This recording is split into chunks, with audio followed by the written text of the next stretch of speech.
So Cody, I don't know if you remember when we first met. I was at one of the Total Acre Camp meetings, and Dowdy invited me to come just to see if I wanted to be part of it. Yep. And I'm talking, and he asked me to talk about corn. So of course, that's I like talking about corn, as you well know. Yep. And while I'm there, I mentioned about potash in season applications and broadcasting potash. Somebody over there on the right side said, "You ever thought about putting humic acid with the potash?" I think that was you, wasn't it? Yep. Yep, that was me. Yeah. So, from that time on, I created a little bit of a relationship. And then, I don't know what you were doing before. I hear somebody say you worked out of your garage and all that. So. Yep. I was. Well, so I was working for my dad. And so my full intention when I moved back home, when I moved back home from the Air Force, I had a state job lined up.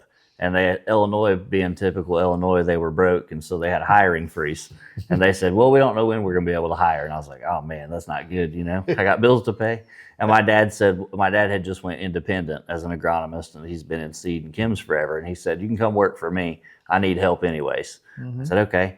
So I started working for my dad, and grew up around agriculture. My dad had ran a retail facility forever, been an agronomist his whole life, and I grew up around it, but never thought I'd be in it. I don't know, it's just what my dad did, But when I came back and started working for him, I fell in love with it. Started going to the field, looking at crops, guys had issues, questions, and then sitting in the winter meetings. I actually got really interested in it. And I was like, I think I could, I love this. And he said, "Well, you could do this full time, Yeah. And I said, okay. So long story short, I started working for my dad, and the guy came around selling biological products, and we had a lunch meeting with him, and I asked my dad, I said, "What's he selling?" He said, "I don't know. It sounds like snake oil to me." Yeah. I said, "Okay, well, I guess it is." But a bunch of farmers tried it, and we could see to the line where they had put this stuff in furrow or in the starter or whatever. And I was like, "Well, it's doing something, And Sure. the farmer said, "Well, it doesn't mean it's going to yield any better, even though it's visually better." Yeah. And I said, "Okay, well, we were tissue sampling." We had just started, we didn't know what we were doing, but we had went and listened to Dowdy speak, a small group of us, and he was tissue sampling. So we're like, we're going to do that. We're going to do some high yield plots, Again, we did not know what we were doing, but we were tissue sampling, and where they put the biologicals, I could see, it wasn't that hard. I could see some of the nutrients were higher, and I was like, well, it's doing something. And nobody could answer the question for me, well, what's it doing? How's this work? So that took me way down the path of studying biologicals. And the more I read, I was like, this is fascinating. Yeah. So I started making my own products. And I had only been doing that for about a year, probably, year and a half or so, before I met Dowdy. And then after meeting Dowdy and talking to him, that's how we got involved with Total Acre. And that's why I was at that first Kentucky meeting. Sure. So I had always, from my microbiology training, which I learned a lot of good stuff in there, but some of the stuff I learned, I look back on it and I'm like, I don't know about all that, salt is evil. If you put fertilizer out, you're going to kill everything. Yeah. And I'm like, I know today, I'm like, that's not exactly true, but I was thinking about the salt index, with the humic. And I'm like, I know humics are good at buffering salts, regardless of how that happens, it's clear that they do that. And I thought, well, if they have really high fertility and they're putting a bunch of this stuff out on the leaves, and, surely if with that much fertility, there's got to be a lot of salt, right? Yeah. So that's why I asked, oh, have you ever thought about that? It just popped in my head. Yeah. So. Well, as a grower, we just think as we do bushels, we just got to have pounds of fertilizer. And, then it becomes, well, is the fertilizer available? Salt, potassium chloride, we got all these bad components of it. Yeah. You hear about chlorine. Do you add chlorine? Well, we need fertilizer. I'm on sandy dirt. Yep. We get some rain, that chlorine's just going to flush out in and out. But adding the humic acid, that was the first thing. You challenged me with something new. It's like, I had never thought about it. I have to give it a try. And then next thing I know, I got your phone number and we're talking, and then you introduced me to network, and you mentioned that where they did biologicals, whether they were fairy dust, snake oils, but where we did the network, we're seeing plant differences, greener leaves, wider leaves, all of a sudden, and then we don't see where ears get pinched down, where they go from 18 rows around to 16 or 14. So there was advantages to it. And then as growers, I got to ask questions. A lot of farmers don't ask questions, but I'm I want to know something. Yep. I mean, not if it works great, if we get more bushels. But let's say it didn't turn into bushels, and there was another problem that we had, and you're sharing with me. All right, these are things that you should see, and we're seeing those. So that's, to me, that first question. If you hadn't asked that question or challenged me to try potash, I don't know that we'd have the same relationship, because I don't know where we would be right now. You'd just be focused with doubting. I get it. Right. Yep. No, I just popped in my head. I wasn't even thinking about the availability side of it, which now we know. Well, there is something to that. Yeah. But back then, I was just thinking about the salt. Yep. And so just taking an application and then changing how the product is available to the crop, because we're just logistic providers. I put fertilizer out, it's got to somehow get to the plant and turn it into bushels. Yep. And those little simple things as growers can learn and ask the right questions. Yep, absolutely. So we the first year, all right, so first year you used network, handful of foliar applications of it. And that was that's when you called me and said, hey, we make an in-furrow product for corn called Relay. And I think we might, your network, I think, would be a really good base. And I want you to add a couple things to it. Are you interested in that? And I was like, you know who you are and you know who I am? Like, of course I'm interested in making a product for you. But you said I run everything past my agronomist before I do it. Yep. So my agronomist is going to call you. Yeah. And that's obviously how I met Paul. Yeah. But I was sweating bullets. I was like, David Hula's agronomist is calling me, which means he's screening me. well, of course, I had ulterior motives, because Paul, a little bit older than I am, figured he was going to retire one day. And I figured, him talking with you. Now, I didn't know where it would turn into, but first it was just, hey, can we try this relay network being a base, making our relay product a little better, and then. Now you're on version 2 and 3 right now. Right. So that was the first, but Paul, I just need to make sure that, hey, all this would work. If it makes good walking sense, to me, that's like, we ought to try. And, you got the thumbs up from Paul there. Yeah. And then, you excited Paul. I mean, you were you just had a different excitement. You knew what you were talking about. And he's tired of working with a bunch of farmers that are just grumpy like we can be sometimes.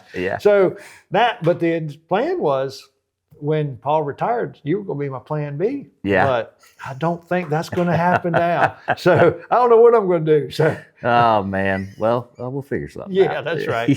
But but the relay, I mean, from a grower standpoint, something simple, go in product, in furrow, and then turn it into bushels. But I would imagine, I know I've sent you a bunch of pictures where we had with and without, things, not as much bigger plant, just a root mass. And that's where it starts. I'm all about fixing the planter, getting uniform emergence, and then after that, let's get the crop metabolizing chemistry, getting more nutrients out of the soil. And that's what I'm seeing. Yep. I know when we started talking about making relay, we were still putting phosphorus in furrow, and so I had heard you and Randy both say, that's not where it belongs. If you need it, you can put it in starter, but we don't put it in furrow. And I was like, really? All right, we've been doing that, a lot of that. And then talking to you a little bit and talking to Paul, he explained it very in depth. And I was like, oh, okay, that makes sense. So, we, not that we were growing bad corn with phosphorus and furrow. It's just, I had no idea, that whole process. Like, I didn't understand that. Once he explained it, I said, okay, that actually makes sense. Yeah, well, years before, the relay concept got started, I was putting that low salt ortho products in there, 3-18-18, 9-18-9. We were just doing that on every acre, 3 gallons, 5 gallons on irrigated acres. And we see a little bit of a bump up on tissue levels, but then all of a sudden in phosphorus, then all of a sudden it would crash. Yep. And then maybe when the roots hit the starter, we see a little bump up, but we were just struggling and having decent yields, but I'm always wanting a little bit more. Yep. And then when Paul said, explain to me how, if the plant has all this phosphorus in the trench, then it becomes lazy. It's not like sending out that sweat or exudate to tell the biology, hey, we need it. Right. So it was like a start and stop. It's kind of like driving through town. If you have to stop at all the traffic lights, how much gas do you spend? Or if all the traffic lights are green, then you're being a lot more efficient. Right. Well, putting a phosphorus in the trench was like having all these stoplights turn red. It didn't need phosphorus. Then it'd try to prime it, put exudate. And then all of a sudden it'd get a little bit, and then it'd run out, and then it'd have to do it again because there was phosphorus there. Right. So now, without doing it, it's like the cars just driving through town and not hitting any traffic lights, and we're just seeing it. And then the root system. I know I get pictures from growers that have just tried the relay, and they're like, "Look at this root system, how much different it is." And it goes all season. It's not just the early stage. Even when we get into where the nodal roots have all formed, you see that mass of roots where the nodal roots 1 and 2 are, just that whole mass of roots there. Yep. And, when guys don't have those, usually there's a yield reduction or penalty there. Right. Especially when it stress hits, right? Yep. And that was part of the conversation in the very beginning. Like I told you, the farmers would say, well, yeah, I can see a visual, but that doesn't mean it's going to yield better. And I'm like, all right, I get that. But also, like, which root system would you rather have? We're all dry land where I'm at, and when we have drought through the summer, which is 4 out of 5 years, it's like, well, which one do you think is going to hold up better when the stress comes? I know it's not everything, but you can't tell me it's not important. Yeah. Well, I mean, it goes to that law of the minimum. If they check that box with the relay in there, got the bigger root system. If they don't see it in yield, then they had something else that hurt them. Right. Kept their yield from tampering off. Once they figure that out, if they were to take the relay out, fix that other problem, yes, they're not going to see the same benefit of the relay. So growers themselves, they got to learn to do trials. But if it makes good walking sense and they see it visually, I'm going to keep doing it. Sure. And because the benefits are going to come down the road as well. Right. And I am. You've been around me enough. When we go out in the field in the summertime, I got a shovel and I'm digging, and you are too. When we were doing a TV show, you came out to Elkhorn, Nebraska, and I'm trying to be in your shadow, see what you're seeing that I don't see. That's right. I mean, we're focused on. I mean, there's a list of benefits, but obviously one of the big ones is what's our early phosphorus level, right? Did we hit that target that we know we've got to hit or not? Yeah. And that's what I didn't realize. I'd heard about it, but obviously the past few years we've dove really deep into just how much phosphorus is actually out there. And I think it's just a trust issue. Like, are you sure this is going to work? And it's like, yes, if you plant in decent conditions and you feed the biology, what they want and what they need, like, yes, I am sure, like, they will get the phosphorus for you. That will happen. Yeah, and we're seeing it, and we're not adding any more phosphorus to it. Right. To the system. And you mentioned the tissue samples. I mean, we all have yield goals, and we all have, what I would say, levels that one struggles to achieve. Most growers are, when we think about that V3 stage, 350 GDUs, if guys actually pull tissue samples, they're probably in that 0.3 range. But then when they start doing relay, they'll see that 0.35 to 0.45. And, we've even doubled some of that. So, those things just get me excited when we know we've done something and we've impacted it. And then it's not hurting down the road neither. Right.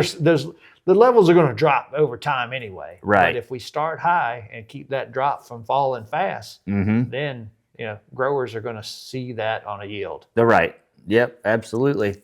I think, the way that Paul always talks about it, obviously, so there's 4 numbers, right? So even if you did see a yield response, first thing he told me, what did he ask me? One of the first times we talked, he goes, there's only 4 numbers that make corn yield. He's like, what are they? And I'm like, I feel like I should know this, but I'm so nervous right now. Like, I don't want to answer it wrong. And he's like, harvestable years per acre, rows around, kernels per row, and kernel weight. And then when he said that, I was like, oh, yeah, duh, okay. But he's like, so even if you, he said, even if you do get bushels, like he said, you've got to be able to tell me where it came from. I've heard that many times. And he's like, David, you can't tell them you just picked up 20 bushels. You got to tell them where it comes from. Did you get more rows around? Did you have more uniform ears on the, emergence? Was it more uniform? Right. Or kernels per row? And then, weight.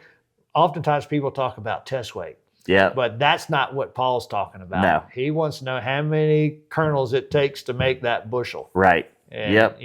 That's probably one of the hardest concepts for guys to wrap their minds around, that test weight and kernel weight are two different things. Yep. And he's like, nope, test weight is a quality measurement. Kernel weight is how many kernels did it take to make a bushel. And when guys ask me like, well, how's it different? And I said, okay, how do I explain this? I said, I had 62-pound test weight. Now you tell me how many kernels it took to make a bushel. Yeah. And they're like you can't, right? Yeah. Because that's just two different things. Yeah. Well, I often talk, because people get into this argument, test weight doesn't matter. Well, once it's harvested and it's in the bin, who cares? As long as it's not below 54.5 pounds where you get discounted. But when it's on the plant, let's say you got an ear corn that is got more heavier corn, which that ear corn may weigh 0.8 pounds. And then you got another treatment that only weighs 0.6 pounds. Which one does the farmer want? He wants an 0.8 pound if the ears are the same size. Right. So that's what we're talking about, the kernel weight. It's not a function of test weight. Right. I mean, as long as it's not discounted, I don't care. Now, if I fill up a 160,000 bushel bin and I got light corn in there and the corn price drops, I just save myself a bunch of money. Because if I had it full of heavy corn and the corn price dropped, then I just cost myself a bunch of dollars. But on the field, on the stalk, it doesn't matter. Test weight doesn't matter. It's that kernel weight. Right. That's the key. And, Paul's driven me on that because, most times people think of bushels about 80 to 90,000 kernels per bushel. Yep. Then, you get into some that might be 110. But then when you get into those that are in the 50s, man, that's exciting. Yeah. That's where the guys say, I can't believe my corn's making this. My yield checks were 200. How's it 250? Yeah. And I'm like, did you use 85,000 and it's actually 70 or 65,000? That's where it came from. That's exactly right. So, and that's harder for growers to, you mentioned that it's one that they don't conceive. Well, it's harder to measure because they're just not. Growers don't go out there and just hand shell corn and weigh. No, nobody's going to do that. They just let the yield monitor tell it what it is and go across the scale. But it's one of those things as growers, playing with products that you have to help the crop stay alive longer, green longer. We're taking 118 day that might be 2,700 GDUs to black layer, and we're adding 150 more GDUs to that, maybe turn it into 2,850 or something. We just had a chance to influence it and influencing that. And that's where growers can pick up bushels. Oh, sure. And it's not easy. The good Lord's got to bless you. You got to have good temperatures and not have excessive heat at nighttime. Right. But when you do all those things right, and that grower says, well, I only figured it was going to be 200 and I got 250. Well, darn. That's a shame. Yeah. Yep, absolutely. I think obviously the big conversation this year is fertilizer costs. It is a huge conversation. We'll walk in and have a conversation, and there's a lot of people that are like, oh, we just got to cut. Yeah. Like, okay, well, what are you going to cut? Well, we just got to cut. Yeah. It's like, what are you going to cut? We just got to cut everything. And I'm like, ooh, boy, are you sure? Are you sure you got to cut everything? Yeah. And in my opinion, like the biggest improvement we've seen with the products, with the BAM-Pre, the Relay, the networks, like the Fortress Late, it has really improved our nitrogen efficiency and our phosphorus efficiency. Like those are probably two of the biggest ones that I would say, I know that we're going to get more of those. I know we can reallocate dollars out of the budget from there to the biologicals, and we check the box, but then there's all these other benefits that you get, know. Do you view it that way? Yeah. I mean, well, going around and talking with a lot of growers, just coming off the winter, season, the, tours as we like to call it, most growers don't have a budget. They don't even know what it's costing them. So they're going to their lending institution saying, I need X amount of money. They have a generic budget there, and they figure it's going to take $800 and some dollars or whatever to raise an acre of corn. And then, land rent's different, so we don't talk about that. So when they're looking at that, and then they say, well, I got to cut because the lending institute said, man, you can't do what you've been doing. So what do you cut? Well, growers never give up things that they know pay, first and foremost. Unfortunately, a lot of growers don't know what paid. Right. So they might be cutting something that really should have stayed in their program. Sure. But they're saying, we just got to cut back.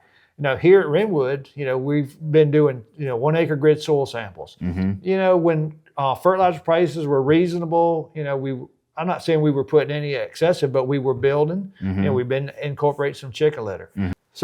So when I think about air fertilizer program, MAP's probably one that's quickest off the chopping block. But I'm not worried about it because, I've been indoctrinated by Paul. Yeah. We got all this phosphorus in the soil. We Right. just got to figure out how to release it. Right. Relay's been doing that, and then we've been doing humic acid and stuff. Things to, the BAM, Yep. getting the biology prime.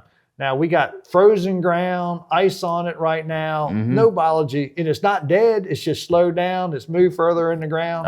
We're not gonna do anything right now to get it excited. We got Right. It's gotta thaw out and it's gotta warm up. Yeah. But that'll be part of our program. Let's prime this biology. Yep. Then when we look at the system, put the relay in the trench. Now we've done that. But then as a grower, what else are they gonna cut out? Well, you can't cut out your herbicides. Right. You got, maybe be more efficient in what you're doing.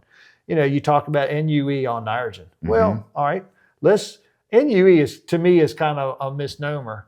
That's nitrogen use efficiency. That in essence is what they've opened their wallet for to buy fertilizer. It's not telling them what they're actually growing, how many pounds they're doing, because there's residual nitrogen in the ground. Right. So how does one measure that? Well, tissue samples the way I would be measuring it. And then whatever we can do to enhance that. Now, we've all seen some of these fairy dust come out and say, oh, we can make this nitrogen available. We can extract this. But if we can get the biology to do it, that's where the activity is for me. Right. So growers, watching their crop, whether tissue sampling, observations, soil sample to see what nitrates are there, things like that. And then we just came off a bad year with disease. Now, I'm a believer that a well-balanced plant and good soil, the plant can defend off pests and can defend off disease. Sometimes we need physical help. Right. We got to have the chemistry out there. And when we just had that, southern rust came in and tar spot, whether we believe tar spot's a function of the lack of balance, but we need some help. Farmers can't give that up. But then they also need to say, well, what products can we put in there that's going to help? And, that's where, whether it's the network or the fortress or things that we've tried. And, fungicides do their thing. But, all right, what else can we do? So guys got to budget certain of these things in there. Be efficient with their nitrogen. Manage your potash. I'm a big potash believer because they're sandy soils, and I know the function of potash. Yeah. And then you help me by putting the humic acid in there, just enhance it. So maybe we can change some rates. We're still going to be, it's still part of our program. Right. But biologicals and, that workspace are just feeding biology. If growers aren't looking at that, they're truly going to reduce some of their expenses. They're not going to see a penalty on the tissue sample side. They're going to see equal and or better yields, and they just reportion some of their dollars, and a lot of times they've shaved some dollars there. That's what I'm counting. You can't save yourself to prosperity. We got to have bushels. That's first and foremost, but we got to have economic bushels. Sure. Yeah. And I think that's Paul and I talked one time, and he said I stole his line from him because he was standing up and doing a speech in front of a group, and he goes, well, I can save you $600 an acre. And I was like, and he's like, anybody want that? And they're like, yeah. And he's like, don't plant. Yeah, that's right. I was like, okay, all right. And he was like, I mean, if you want to save money, there you go. There's $600 an acre. You still got to pay your rent, your equipment payments, but I can save you roughly $600. And he's like, just don't plant a crop then. That's right. And so he said, but we're going to, right? I said, yeah. And he said, like, I wasn't very familiar with the budget, 7 years ago. Sure. Now I am. And when you look at it, he's like, if you decide to plant a crop, like 80, 85% something like of your costs are already incurred. Like they are completely unavoidable. So what I'm saying is, he said, if you're in, you're in. You better be all in. If you're going to plant, you better make the best of it. Yeah. And when I go through and start trying to cut this, cut that, cut this, it's like some of those things you're like, that is going to kill my yield. Yeah. You know what I mean? Unless I have a perfect weather year. And I don't know anybody that's banking on that.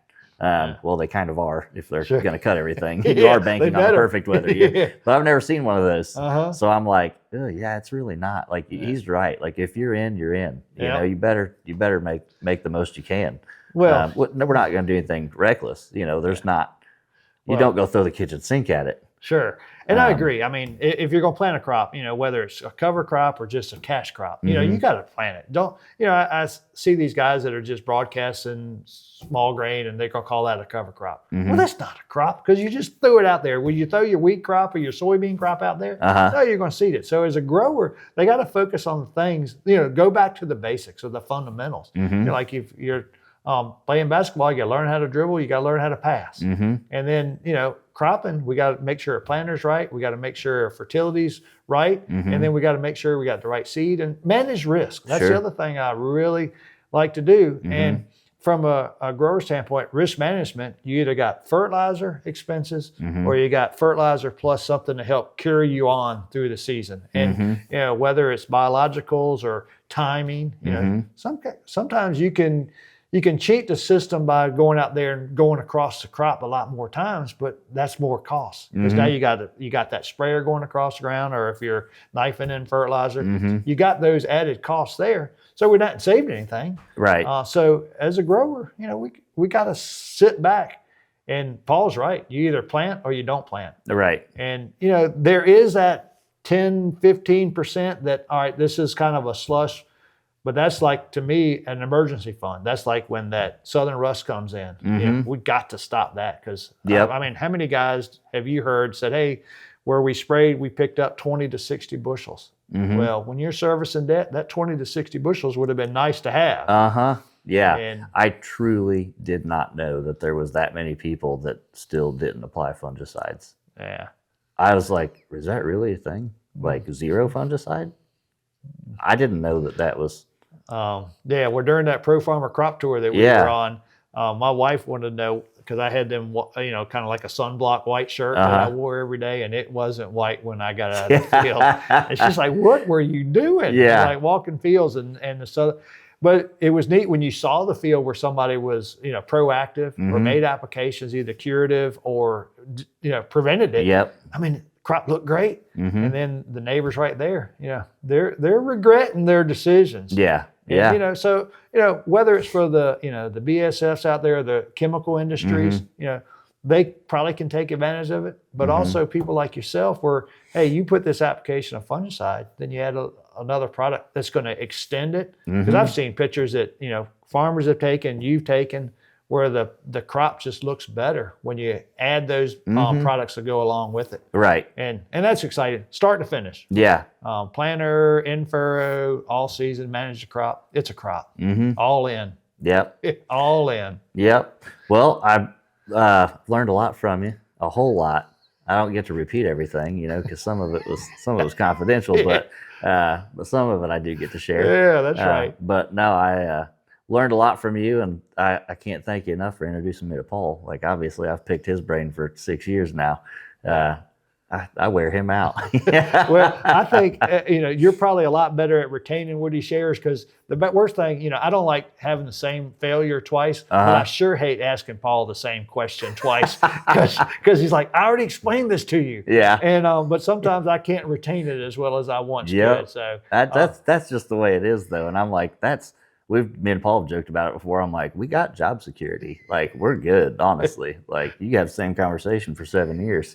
I was like, honestly, if they retained everything we said, you know what? Like, that wouldn't be very good. They wouldn't need to call me anymore. No, they wouldn't. No, but, you know, when I think about that first time you mentioned about putting humic acid in potash to where we are, and I appreciate you partnering with us on the relay. You know, that has been extremely important for not just us, you know, just Aircorn, but all the other growers that, you know, we've been able to impact. Oh, sure. And, you know, it's exciting to hear a grower call.